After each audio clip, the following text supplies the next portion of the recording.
administratívnej časti, kde mali zázemie dozorcovia a vyšetrovatelia.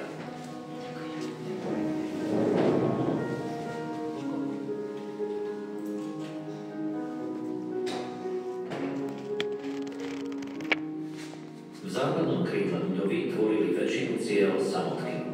Vstup do cely bol cez mohutné kovové dvere.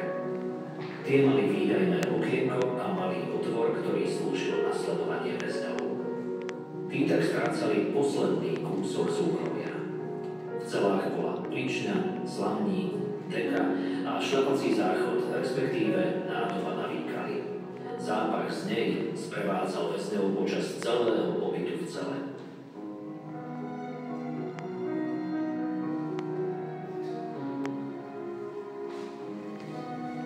Najnepríjemnejšie cely boli v súteréne. Na konci chodby bola umiestnená obávaná cela, tzv. Temnica. Štefan Hlaváč na temnicu spomína takto. Od ustavičnej chôdze, bdenia, zimy, smedu a hladu som bol veľmi vyčerpaný. Driemal som pri pochodovaní a postojačky. Prebral som sa, keď som hlavou vrazil do múru. Nohy ma veľmi boleli, ledva som ich ťahal za sebou. Boli opuchnuté a podošla od gumenej odrážky papuč ako udumretá. Musel som sa vyzuť a pochodovať bosý, tak som mrzol ešte viac. Temnica bola podobná chlievu či maštali. Bol to chladný, tmavý a vlhký priestor bez okna a bez príčne. Mohol v nej byť slamník, ale väčšinou ho odobrali. Väzeň tu bol sám, v úplnej izolácii niekoľko dní, týždňov až mesiacov.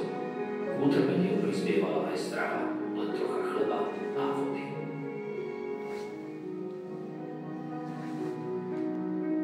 Vo vyšetrovačkách sa vykonávali najhoršie praktiky mučenia.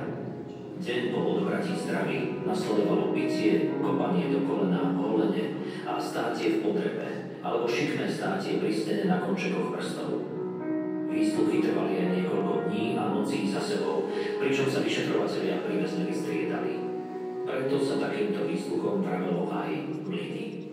Tieto metódy sa používali v 50. rokoch 20. storočia ako nátlakový prostriedok.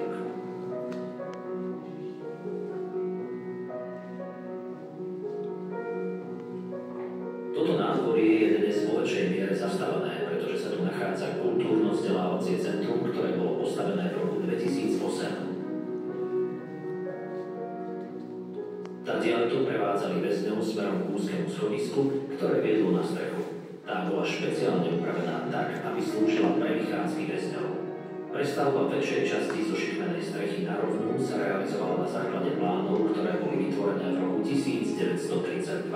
Po vonkajšom obvode strechy bol 2,5 metrový múr so snatým drôtom na vrchu. Dnes už vďaka ďalším prestavbám nie je možné vidieť vychádzkový priestor na budove. O tomto veľmi netradičnom mieste pre vychádzky väzňov sme sa dozvedeli zo svedectiev bývalých väzňov a vďaka starým fotografiám. Pohľad z vrchu umožňuje vidieť 4 krídla budovy, ktoré obkolesujú hlavné návorie. Na 2000 m2 sa rozkladal štvorposchodový komplex väznice, ktorý bol strategicky umiestnený hneď vedľa okresného a krajského súdu. Väzni spomínajú, že zovšadiaľ bolo počuť výkriky a bitie. Zvuky železných tyčí striedali výkriky žien a bolestné hlasy starých ľudí.